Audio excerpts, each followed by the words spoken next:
On est en guerre. La personne vient avec sa puissance. Qu'est-ce que David il a dit à Goliath? Il dit, tu viens contre moi avec l'épée et le javelot. Mais moi, je viens contre toi au nom de l'Éternel des armées. Aujourd'hui, je vais te tuer. Je vais donner ton cadavre à manger aux oiseaux du ciel. Vous voyez? Donc, il faut combattre. Ma soeur, il faut combattre.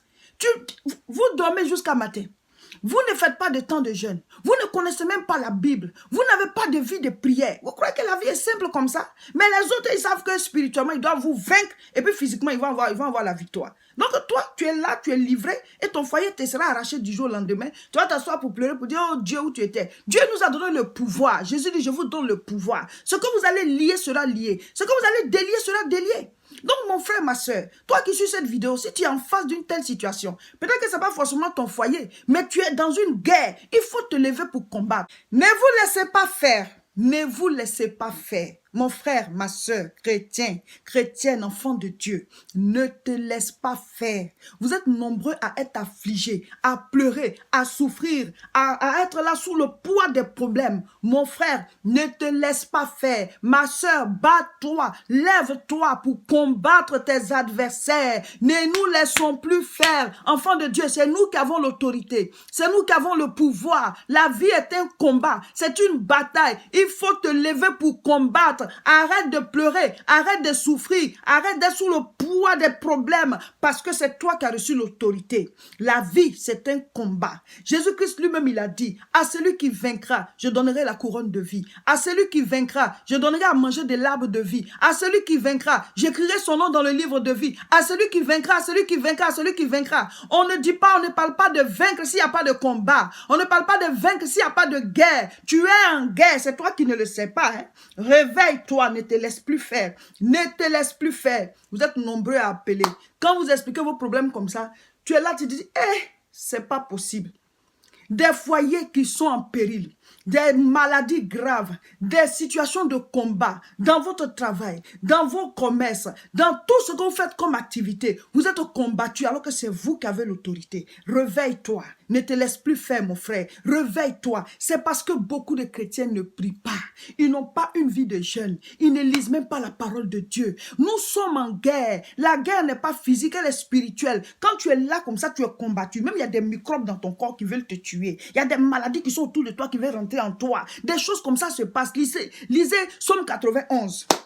Des flèches qui volent comme ça dans la journée, dans la nuit, tout. Lisez Somme 91, vous allez voir. Et tu ne pries pas, tu te promènes, tu fais ce que tu veux, tu te lèves le matin, tu vas au travail, tu ne pries pas. Pendant ce temps, tous ceux avec qui tu t'en vas au travail là, tous tes collègues, tous ceux avec qui tu t'en vas faire ton commerce là, est-ce que tu sais ce que chacun a fait? Est-ce que tu sais ce que chacun a récité avant de venir? Ce que chacun a versé comme eau, les paroles, les incantations qui ont été faites. Toi, tu n'as pas prié. Oh! Et puis maintenant, tu es là, tu es combattu, tu pleures, tu souffres. Quelle victoire tu peux avoir si tu ne combats pas? Suivez avec moi l'histoire de cette dame. Elle est chrétienne, née de nouveau, elle fréquente une église, elle a sa vie de prière et tout. Mais elle est mariée, son mari n'est pas aussi chrétien que elle. Il dit qu'il croit en Dieu, mais il ne prie pas comme il faut. Et donc, Dieu les a bénis, ils ont commencé à faire leurs enfants. Et cette dame, elle est secrétaire de direction. Et quand elle a commencé à faire les enfants, un enfant, elle a pris son congé, deuxième, troisième, finalement, comme les enfants se suivaient, son patron a dû la libérer, donc elle a perdu son boulot. Et donc son mari et elle se sont dit, bon, on finit en même temps les enfants qu'on doit faire, comme ça, si après, ben, je dois travailler, je sais au moins que je finis. Et ils ont fait 4 enfants, comme ça. Et donc Dieu les a bénis, c'est une bénédiction parce que les enfants, c'est une grâce, il y en a qui en cherchent. Et donc, elle a décidé de rester avec les enfants, les élever. Et son mari a dit, bon, au lieu de rester juste comme ça, je vais te faire une boutique et puis comme ça, tu vas la gérer. Et son mari a ouvert la boutique pour elle, pas loin de la maison, comme ça, elle a les yeux sur les enfants, elle les a pris pour aller à l'école et elle a la boutique. Du jour au lendemain, son mari, il y a une femme qui lui a jeté le grappin dessus. Il a commencé à sortir avec une dame qui est dans une autre entreprise qui n'est pas loin de son lieu de travail. Et c'est l'un de ses collègues, les collègues de son mari, qui a averti sa femme pour dire, ah, ben, je le dis, mais je ne dis rien, hein, c'est en cachette. C'est comme tu es une femme bien, je préfère te mettre la puce à l'oreille. Voici ce qui se passe. Ton mari, il a commencé à entretenir des relations extra-conjugales. Et elle, au lieu de prier, ce sont les pleurs, c'est le désespoir. Elle est toujours en train de... quand son mari vient, elle est toujours en train de dire, oui, voilà, c'est que je sais qu'il y a des choses que tu fais, il y a des choses qui sont cachées en secret et tout ça. Et maintenant, elle constate que la dame vient mettre des gris-gris devant sa boutique. Elle voit des choses et quelqu'un a dit que c'est une femme qui l'a fait pendant la nuit. Et au lieu de prier, la femme, elle est désespérée, elle pleure et tout ça. Mon frère, ma soeur, c'est pour ça que je vous dis, ne vous laissez pas faire. Celle-là qui est en train de faire ça, là, elle, c'est le foyer qu'elle veut t'arracher. C'est ton mari qu'elle veut prendre. Ma soeur, ça, c'est pas une affaire de pleurer. C'est la guerre. C'est la guerre. Mais la Bible dit quoi? 2 Corinthiens chapitre 10, à partir du verset 3. Il dit, si nous marchons dans la chair, nous ne combattons pas selon la chair. Car les armes avec lesquelles nous combattons ne sont pas charnelles, mais elles sont puissantes par la vertu de Dieu pour renverser des forteresses. Tu es en guerre, toi tu pleures. Tu pleures, oui, tu peux pleurer parce que ça fait mal. Mais pendant que tu pleures, là, il faut combattre. La personne fait des gris-gris, elle fait des incantations, elle veut récupérer le foyer, et physiquement et spirituellement. Toi, tu dis tu es chrétienne. Tu as des armes de destruction massive à travers le nom de Jésus. L'autorité du nom de Jésus, le sang de Jésus, la puissance de son nom. Tu ne pries pas, tu pleures. C'est pour ça que je dis, ne vous laissez pas faire. Il faut te lever pour combattre. Au nom de Jésus, je brise toute incantation qui est faite sur mon mari. Je brise tout ce qui est gris-gris, tout ce qui est œuvre satanique. Je mets le sang de Jésus dessus. Toute parole qu'on prononce pour arracher son cœur d'entre mes mains et le ramener chez quelqu'un d'autre. Je brise ces incantations. Je mets le sang de Jésus sur les sacrifices, sur les gris-gris. Je proclame maintenant que mon foyer est libéré. Mon foyer est libéré. C'est comme ça. Mais tu pleures. Tu pleures. Tu seras vaincu purement et simplement. Parce que c'est comme si tu as une arme mais tu ne tires pas. Ou alors tu as une arme mais tu ne sais pas l'utiliser. C'est ça le problème. Ne vous laissez pas faire. On est en guerre. Mais souvent certaines personnes aussi se lèvent, ça va faire un combat physique. Tu vas voir, tu t'en vas l'inciter, tu t'en vas te battre, tu seras vaincu, on va te l'arracher purement et simplement. Mon frère, ma soeur, on est en guerre. Réveillez-vous. Quelqu'un m'a dit, oui, il est chef d'entreprise, mais son collègue avec qui, quelqu'un d'autre qui a la même entreprise, avec qui il lutte les marchés, le gars, mais il fait toutes sortes de mysticisme. Et toi, tu es là, tu ne fais rien le matin, tu te lèves, tu ne pries pas. Et quand vous partez sur le terrain, c'est lui qui a toujours les marchés. Toi, tu ne les as pas. Mais pourquoi? La Bible dit quoi? Même un chien vivant vaut mieux qu'un lion mort. Toi, tu dis que tu as le roi des rois, le Dieu tout-puissant avec toi. Tu te lèves, tu ne pries pas. Tu ne fais pas de temps de jeûne. Eux, là, ils font les incantations. Ils envoient les féticheurs. Ils font les sacrifices. Ils font toutes sortes de choses. Ils font des dons, des offrandes à leur gris-gris là-bas. Mais vous, même quand on dit de donner même l'offrande même pour l'œuvre de Dieu, là, tu ne veux pas. Mais comment est-ce que Dieu peut étendre sa main sur ton entreprise? On ne fait pas d'adoration sans donner. Eux, ils donnent, ils font les sacrifices. Et quand on dit de jeûner, vous ne jeûnez pas. Pendant ce temps, lui, il est en train de jeûner pour que ses fétiches marchent. Il va t'arracher les marchés.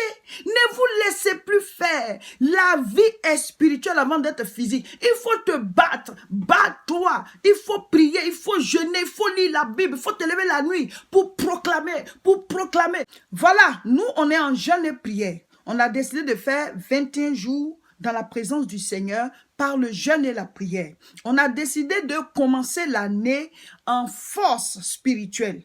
Donc, depuis le 15 janvier, on a commencé. 6h à 18h. Si tu ne t'es pas informé, que tu as envie de jeûner, ben prends le train en marche. Dès demain matin, commence. À partir de 6h, ne mange plus. Reste en prière. Jeûne et prière. Ce n'est pas jeûne seulement. Voilà. Quand tu jeûnes, tu ne pries pas. C'est une grève de faim. Donc, jeûne et prière. Quand tu es là comme ça en esprit, tu es en contact avec Dieu. Même quand tu es au travail, là, tu es en train de travailler ton esprit. La Bible dit prier sans cesse. Tu dis au Seigneur, souviens-toi de mes sujets de prière. Et après, tu as ton heure de prière pendant laquelle tu t'en vas prier. Il y en a qui demandent, c'est à quelle heure on prie? Parce que chacun de nous a ses activités. Dieu ne dit pas, telle heure, c'est là que les prières sont exaucées. Non, on a 24 heures, choisis au moins une heure. Si tu ne peux pas faire une heure d'affilée, 30 minutes, 30 minutes. Amen. Donc, tu pries, tu pries, tu pries. Et donc, à 6 heures, à partir de 18h, tu peux manger. De 6h à 18h. Donc, si tu ne savais pas, tu peux maintenant prendre le train en marche. Si on a fini le jeûne et que toi-même tu as envie de jeûner, ben, il faut te baser sur ce que je suis en train de dire et rentre en jeûne. Moi, après les 21 jours de jeûne, je suis quelqu'un qui régulièrement, en tout cas dans la semaine au moins, je fais tout pour consacrer 1 ou 2 jours à Dieu dans le jeûne. Et maintenant, il y a des temps où je lance des jeûnes de longs moments pour chercher la face du Seigneur. Le Seigneur dit, ce genre de démon ne sort que par le jeûne et la prière. Et moi, je saisis cette révélation. Je dis, donc il y a des démons, si tu ne jeûnes pas, là, ils ne vont pas partir. Tu peux seulement prier. Mais si tu ne jeûnes pas, ils ne vont pas partir. Et tu ne sais pas si ce sont ces gens de démons qui t'attaquent. Donc toi, tu ne fais que prier, prier, prier, mais ils ne vont pas partir parce que eux, c'est le jeûne et la prière qui les chasse. Donc quand on lit la Bible comme ça, on découvre les principes, on découvre les lois, on découvre les ordonnances par lesquelles le monde est établi. Donc à partir de là, tu peux te dire, ah, il faut que je sois fort spirituellement. Vous savez, on est tous chrétiens, mais on ne dégage pas la même puissance. Vous voyez, Jésus, Dieu, il a dit quoi? Il est un feu dévorant.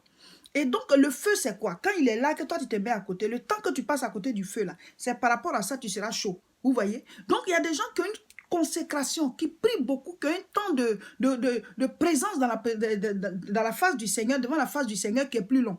Et donc, ils sont plus chauds. C'est pour ça qu'on ne dégage pas la même puissance. Et aussi la révélation de la parole, la connaissance de la parole et surtout l'obéissance. Tu peux avoir la connaissance, si tu n'obéis pas à cette parole, ben, tu n'as rien fait du tout. Donc, chers frères et sœurs, si vous êtes tombés sur cette vidéo, nous on a commencé le jeûne, rentrez avec nous. Si c'est après, vous pouvez aussi faire votre propre jeûne, mais il faut jeûner et prier. Il y a une guerre qui se passe en permanence autour de vous. Le diable ne vient que pour dérober, égorger, détruire. Amen. Jean chapitre 10 à partir du verset 10. Jésus dit, je suis venu pour que les brebis aient la vie. Mais le diable, lui, il est venu dérober, égorger, détruire. Il y a des gens à qui on a dérobé leur bénédiction, leurs finances, leur travail, leur santé. Mais lève-toi, tu vas combattre, tu vas le récupérer. Ce qu'on t'a volé là. Mais tu es là, tu pleures, tu pleures. Ça peut rien changer. Alléluia. Donc, pendant notre temps de jeûne, présentement, nous lisons Romains. Romains, tout le livre de Romains, on doit terminer. Il y a 16 chapitres. Aujourd'hui, vendredi, nous sommes à notre 11e jour de jeûne. Bravo pour tous ceux qui continuent et ceux qui ont pris aussi en marche. On y va, on y va, on y va. Donc, nous lisons Romains chapitre 11. Voilà, nous lisons tout le chapitre. Et vous venez mettre vos commentaires, ce qui vous a marqué au cours de la lecture, au bas des vidéos où on a mis, entre parenthèses, 21 jours de jeûne et prière. Amen. Et donc, lisez, et demain encore Romains chapitre 12, et chaque jour jusqu'à ce que le 16e jour, on ait fini Romains. Et après, on prend le livre d'Éphésiens. Nous allons aussi terminer Éphésiens. Le dernier jour du jeûne, on lit 2 chapitres. Amen. Voilà, parce qu'Éphésiens, il y en a 6 chapitres. Donc, le dernier jour, 21e jour, là, on va lire Éphésiens chapitre 5 et chapitre 6.